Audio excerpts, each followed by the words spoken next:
백성이 호르산에서 출발하여 홍해길을 따라 에돔 땅을 우회하려 하였다가 길로 말미암아 백성의 마음이 상하니라.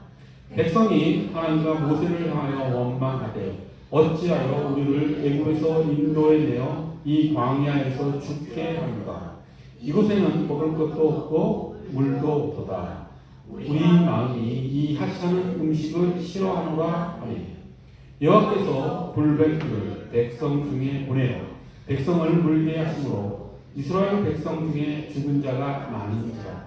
백성이 모세에게 이르러 말하되 우리가 여호와 당신을 원망함으로 범죄하였사오니 여호와께 기도하여 이 뱀들을 우리에게서 떠나게 하소서.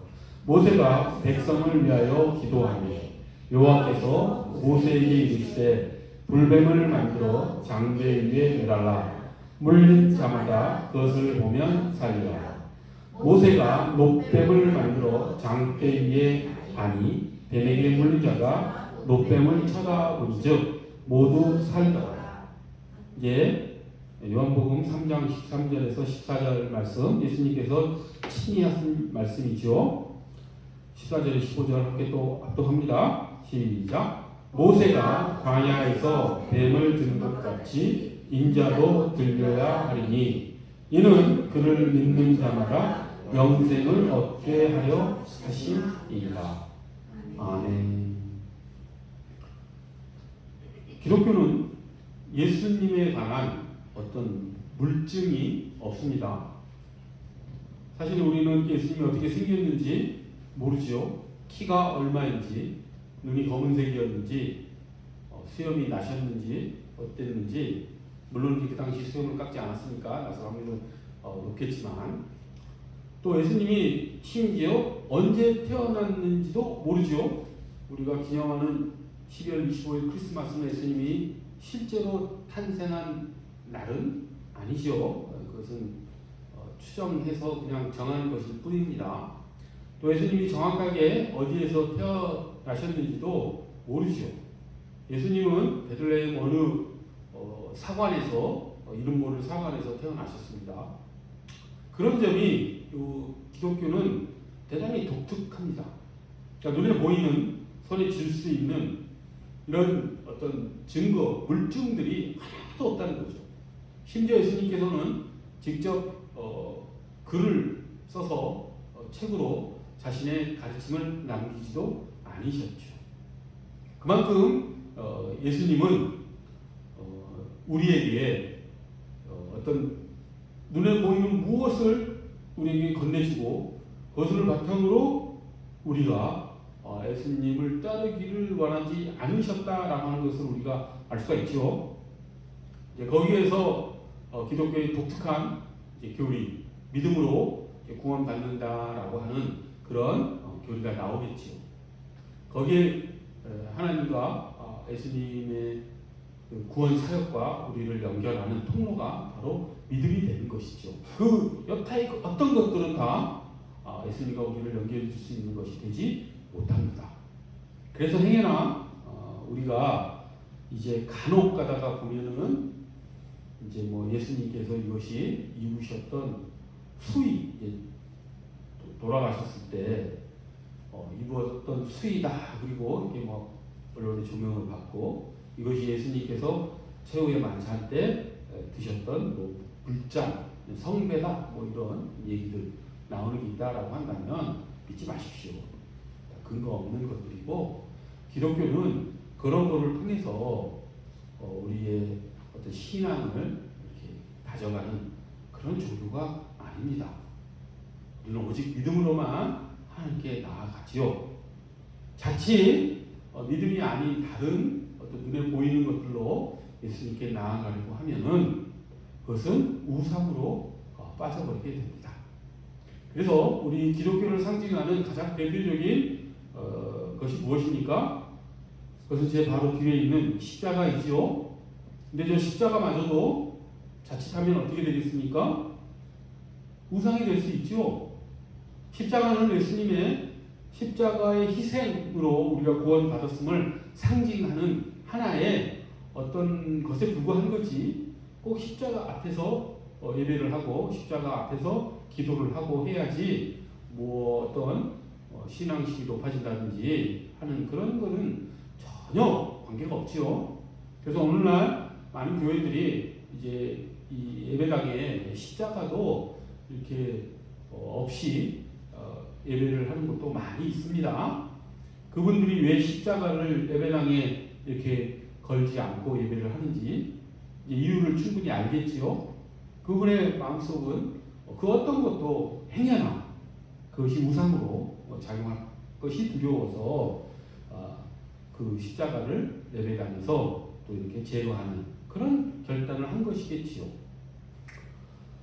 오늘 설교 본문을 우리가 읽다 살펴보면 오늘 제가 모두에 이 말씀 드린 것, 우리가 예수님을 향한, 하나님을 향한 신앙을 높이기 위해서 어떤 눈에 보이는 것이 우상이 될 수 있고 필요 없다라고 하는 것이 왜 그런지를 좀 알 수 있을 것입니다. 오늘 본문을 바탕으로 하나님께서 주신 말씀을 한번 따라가 보도록 하겠습니다. 오늘 본문의 특징을 보면 가장 이제 인상적인 게 뭐냐면 이스라엘 사람들이 이제 애굽에서 이집트에서 탈출해서 이제 하나님이 언약하신 가나안 땅으로 가는 여정 가운데 지금 하나님을 향해서 불만을 토해내고 있지요. 어떻게 불만을 토해내고 있습니까? 그 광야에 먹을 것도 충분치 않고 마실 것도 부족하고 하니 이들이 지금 너무 힘이 든 것입니다. 잠이라도 편히 잘 수 있으면 좋을 텐데 거기서 텐트 생활을 하고 하니 얼마나 불편하겠습니까? 모든 것이 다 어렵지요. 그러다 보니 쌓이대로 쌓인 이들의 불평불만이 터져 나온 것이 오늘 본문의 내용입니다. 그래서 뭐라고 합니까? 거기 이제 5절에 보면 모세를 향하여 원망한다고 되어 있죠. 우리를 애굽에서 인도해 내어서 이 광야에서 우리를 죽게 하느냐? 응? 이곳에는 먹을 것도 없고 물도 없고 우리 마음이 이 하찮은 음식을 싫어하노라 이렇게 얘기합니다. 여기서 말하는 하찮은 음식이 무엇입니까? 만나죠. 사실상 광야에는 이스라엘 그 인구가 많게는 200만이 넘을 테고 적게도 100만 이상이 될 텐데 우리는 이 출애굽해서 가나안으로 이스라엘이 여정을 40여 년간 했다라고 하는 것을 역사적 사실로 믿는 그런 복음을 우리는 믿고 있는 사람들입니다. 그런 관점에서 봤을 때 이제 인간이 가진 합리적 이성을 바탕으로 이때의 사건을 판단해 보면 이거 불가능한 일이죠. 200만 전후 되는 그 많은 사람들이 그 광야에서 40년 동안 살 수 있을까? 불가능합니다. 근데 그것을 가능하게 했던 것이 무엇입니까? 매일 하나님께서 이스라엘인들이 자고 있을 때 만나를 내려주셨지요. 그래서 그 만나를 먹으면서 그들이 살 수 있었습니다. 그러니까 매일 내려오는 하나님께서 주시는 은혜로 내려오는 그 만나를 이스라엘인들이 먹으며 살다가 지금 뭐라고 합니까? 그 하나님께서 주시는 그 만나를 하찮은 음식이라고 하면서 이거는 더 이상 못 먹겠다. 이제 질린 것이죠. 계속 같은 음식을 먹다 보니 이제 그 음식이 질린 것이고 이제 너무 생활이 불편하고 차라리 이집트에서 노예 생활했던 때가 그리운 것이죠. 노예 생활이 뭐 좋지는 않겠지만 장점은 안정된 삶을 있었던 것이고 따뜻한 잠자리가 있었고 가족들이랑 함께 있을 수 있었고 그런 장점들이 있었겠지요.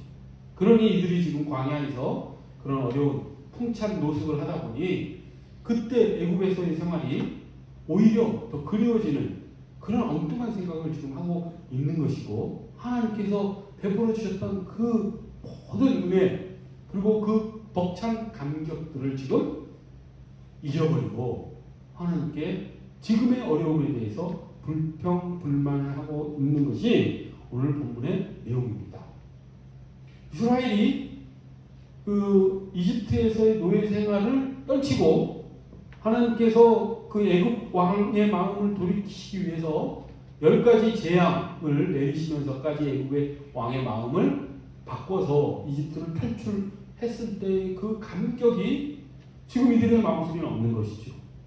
그리고 이들이 또 홍해 바다 앞에서 이제 추격해온 이집트 군에 의해서 몰살당할 수도 있는 그 위기의 상황에서 하나님께서 홍해를 가르시고 이들을 탈출시키신 그 벅찬 감격도 또한 잊고 있지요. 또 이들이 물이 없을 때는 반석을 갈라서 물을 내어 주시고 고기가 없다 하니 메추라기를 보내셔서 고기도 먹게 하시고 했던 그 모든 하나님께서 베풀으신 은혜는 다 뒷전으로 하고 지금 당장 자신들에게 닥친 어려움에만 집중을 하고 하나님을 원망하는 모습이 오늘 본문의 내용이지요. 그랬더니 하나님께서 이제 어떻게 하시겠습니까? 우리가 만약에 하나님의 입장이라면 이들을 어떻게 했으면 좋겠습니까? 그냥 내버려 두면 이들이 어떻게 하겠습니까? 다시 이집트로 돌아가든지 뿔뿔이 흩어지든지 뭐 그렇게 하겠지요. 하나님은 그렇지만 하나님께서는 이들을 반드시 가나안 땅으로 인도해 내셔서 이스라엘이라고 하는 하나님의 백성을 삼으시겠다라고 하는 하나님의 뜻이 있었습니다. 그래서 이들을 다시 어떻게 바로 잡아서 이들을 하나님의 백성으로 반드시 삼으시겠다는 그런 계획을 실행하시지요. 그러기 위해서는 어떻게 해야 되겠습니까? 이렇게 불평불만하고 그동안 베풀어줬던 은혜도 모르고 이렇게 하는 이 배은망덕한 이 백성들을 어떻게 해야 되겠습니까? 부모가 만약에 자녀가 그런 행동을 한다면 부모는 어떻게 하겠습니까? 우리가 부모 입장이라면 어떻게 해야 되겠습니까? 당연히 징계를 해야 되겠죠. 호되게 꾸짖어서라도 바른 삶으로 돌아오게 해야 되겠죠. 그래서 하나님께서 이들을 징계하시는데 그 징계 방법이 무엇이냐면 불뱀을 이스라엘 진중에 이스라엘 사람들 사이에 이제 풀어놓을 것이죠. 그래서 많은 사람들이 불뱀에 물려 죽습니다. 그러자 이제 모세에게 나아가 기도를 요청하고 모세가 하나님께 기도하니 하나님께서 어떤 이제 해결책을 내어 놓으셨냐면 그 해결책이 대단히 독특합니다. 아주 이상합니다. 제가 모두에 말씀드렸던 기독교의 그 교리와 완전히 다른 그런 해결책인 듯하게 보이기도 합니다. 그 해결책이 무엇이었냐면 놋뱀, 그러니까 이제 청동으로 뱀의 모양, 그러니까 불뱀의 모양을 만들어서 장대 끝에다 달고 그것을 높이 세운 다음에 사람들에게 그 놋뱀을 바라보게 합니다. 그러면 그 놋뱀을 바라보는 사람들은 다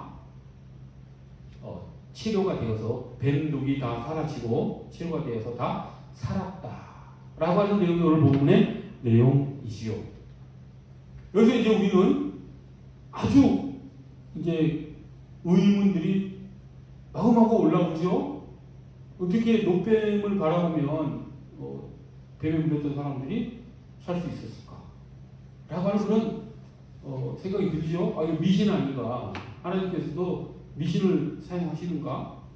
아무런 인과관계가 없는 일을 바탕으로 어떻게 그런 병이 배에 물린 사람들을 낫게 하십니까? 이런 생각을 할 수가 있죠. 네, 하나님께서 이렇게 놋뱀을 바라보게 하심으로써 사람들이 치료를 받게 하신 것에는 나중에 예수 그리스도께서 인류의 모든 죄를 십자가에 못 박혀 죽으심으로 죄로부터 인류를 구원하시는 그 계획과 연결이 된다는 것을 생각하면 하나님께서 왜 놋뱀을 높이 달고 그 사람들에게 바라보게 함으로써 치유하셨는지가 좀 이해가 됩니다. 즉 놋뱀을 바라보고 치료된 사람들은 자기 힘으로 치료된 것이 아니지요. 단순히 어떻게 치료된 것입니까? 단순히 바라봄으로. 그러니까 이 바라봄이라고 하는 것은 하나님에 대한 신뢰, 하나님께서 말씀하신 것에 대한 그 말씀에 대한 신뢰를 바탕으로 이루어지는 행위지요. 넉백을 바라보는 것은 자신의 어떤 힘과 능력, 인과관계를 파악해서 그것을 해결하고자 하는 것이 아니라 하나님의 말씀에 순종하는 것으로 문제를 해결한다라고 하는 그런 마음이 있는 것이죠.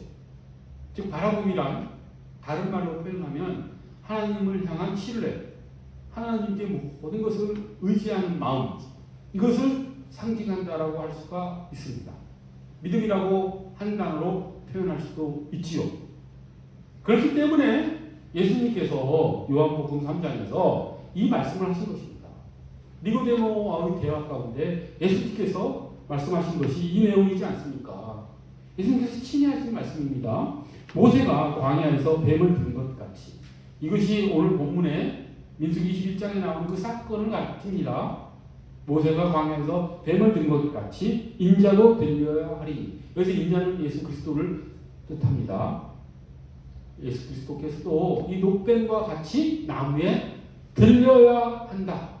그런데 그렇게 예수님께서 들리시는 이유는 15절에 나와 있죠. 이는 그를 믿는 자마다 영생을 얻게 하려 하십니다. 라고 말씀하십니다. 예수님께서 십자가에 못 박혀 들리심으로, 왜 예수님께서 십자가에 못 박혀 들리셨습니까? 우리의 죄를 대신 지시고 우리가 받아야 될 형벌을 대신 받으심으로 우리가 구원받을 수 있게 하신 것이지요. 그것을 지금 이 녹뱀 사건이 예표한다라고 할 수 있는 것입니다.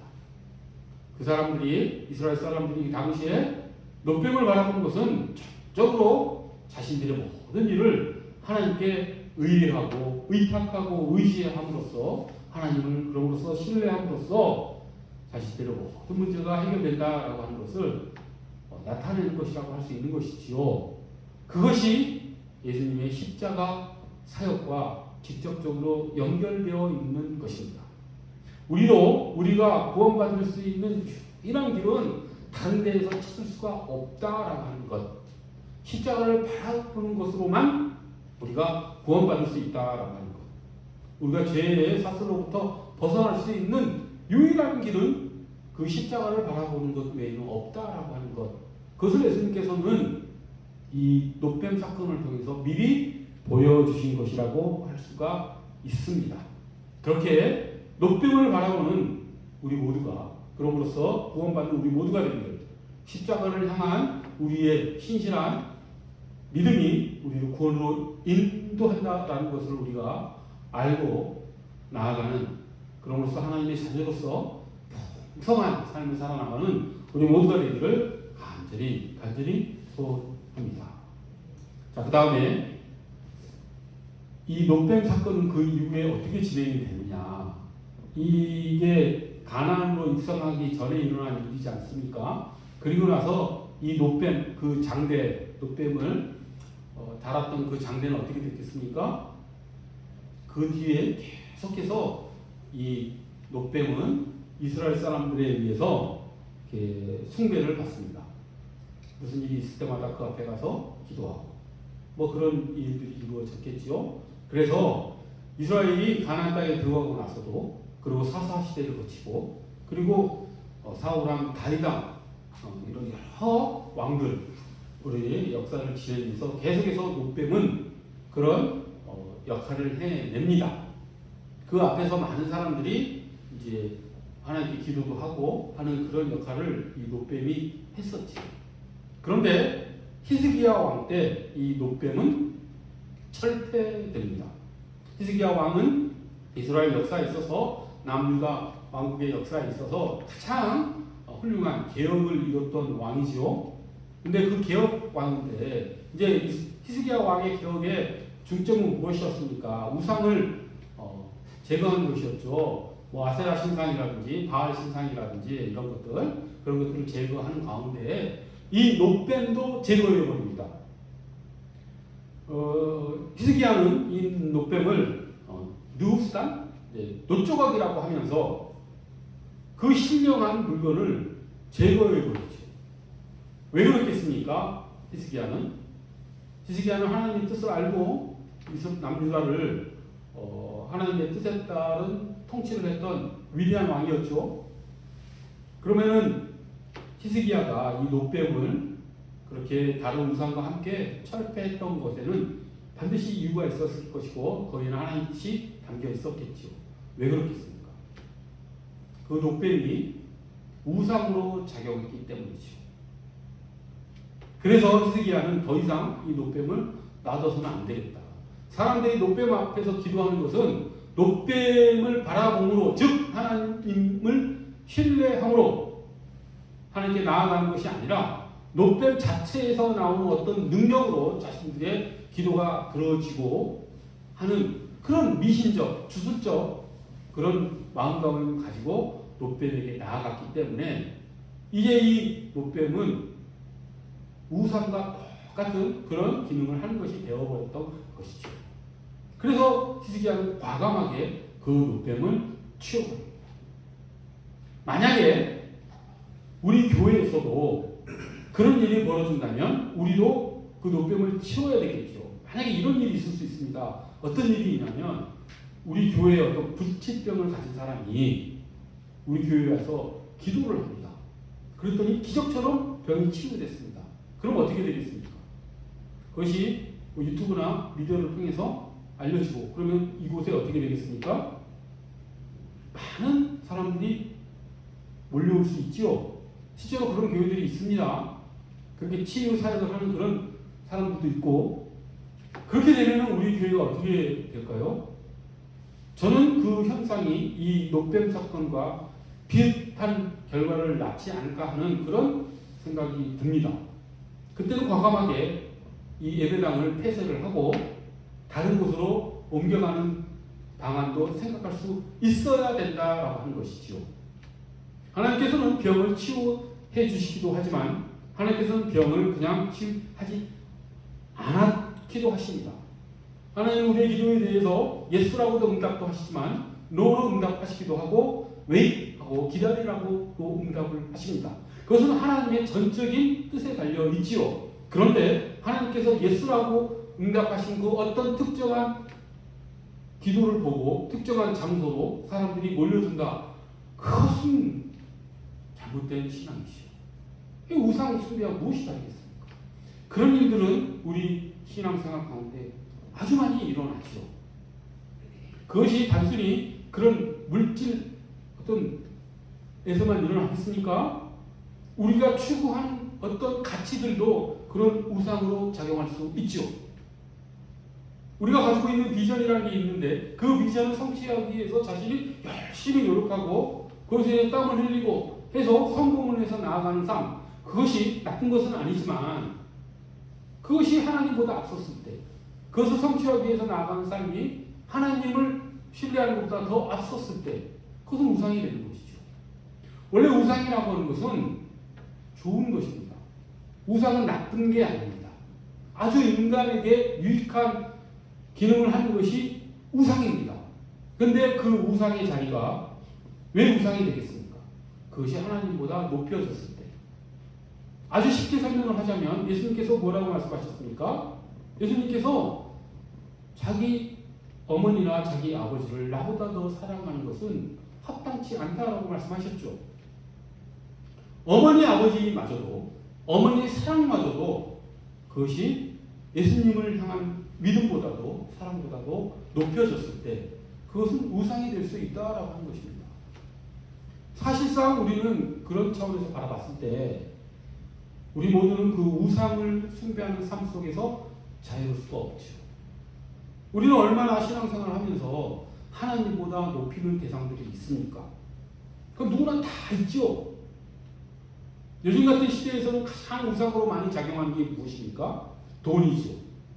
정말 초등학생들, 초등학교 고학년도 아니고 저학년들한테 물어봐도 돈이 얼마나 우상으로 작용하는지가 단적으로 드러나죠. 또 있습니다. 외모가 그렇죠. 참 우리나라는 대단합니다. 그렇죠? 세계적으로 성형수술을 제일 잘하죠. 그것은 어쩌면 외모를 우상으로 가장 많이 삼는 나라임을 또 나타낼 수도 있는 것입니다. 또 인기, 유튜브 구독자 수가 많을수록 어떻습니까? 또 그 사람이 또 그것이 우상으로 삼고 살아가죠. 뭐 유튜브 구독자가 1억 정도 되면 상상할 수 없는 숫자인데, 뭐 김프롱가 하는 사람이 그렇다고 하죠. 그 사람의 연간 수익이 수천억이라고 하지 않습니까? 상상도 할 수 없는 일이죠. 일반 대기업 영업이익보다도 많이 나오는 그런 수익 구조를 가지고 있습니다. 엄청나죠? 그런 것들이 다 오늘날 우상이 될 수 있죠. 근데 그런 것들이 원래 나쁜 게 아니죠. 외모, 인기, 돈 다 사람을 유익하게 하고 사람의 삶을 풍성하게 하는 좋은 것들입니다. 그런데 그것들이 하나님보다 높여졌을 때 그것은 우상인 것이죠. 이처럼 우리가 우상의 관점을 명확하게 알았을 때 우리가 어떤 삶을 살아야 될지, 내 안에 느우스다는 무엇인지, 내 안에 노뱀은 무엇인지 우리가 바라볼 수 있어야 된다라고 하는 것이죠. 내 안에 느우스다, 노뱀을 제거하지 않으면 우리는 하나님을 가장 높이는 그런 삶에서 멀어질 수밖에 없다라고 하는 것입니다. 오늘 시간 우리가 본문을 통해서 이스라엘 사람들이 어떻게 우상에 빠지게 되었나를 살펴봤습니다.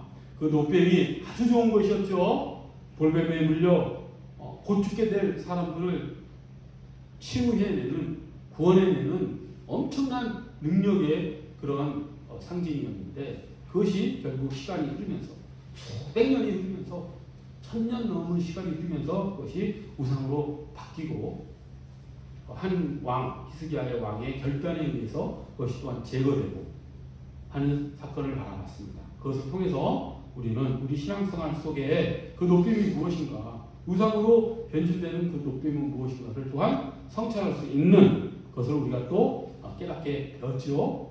오늘 설교 말씀을 통해서 하나님께서 우리에게 주시는 메시지가 무엇인지 우리가 이제 잘 깨달을 수 있습니다. 오늘 한 주간 우리가 살아가면서 이 말씀을 붙잡고 살아가기로 원합니다. 한 주간 내 안에 느우스는 무엇인지, 노뱀은 무엇인지 성찰해 나가며 그것을 하나라도 우리가 제거해 나갈 수 있다면 우리는 더욱 신실한 하나님의 자녀로서의 삶을 살아갈 수 있을 것입니다. 기도합시다.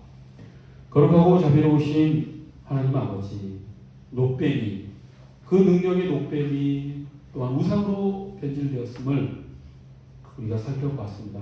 하나님, 내 안에 우상은 무엇인지, 내 안에 노뱀은 무엇인지, 그것이 돈인지 인기인지 외모인지 라고 하는 것을, 또한 성공인지 직업인지 이성인지 가족 간의 관계인지 친구인지 그 어떤 것인지 우리가 살펴보므로 그것을 제자리에 놓음으로, 즉 하나님 안에서 그 좋은 것들을 소유함으로 우리가 우상의 자리에 나아가지 않도록 신실한 하나님의 자녀로서의 삶으로 풍성한 삶을 살 수 있도록 저희를 이끌어 주시옵소서.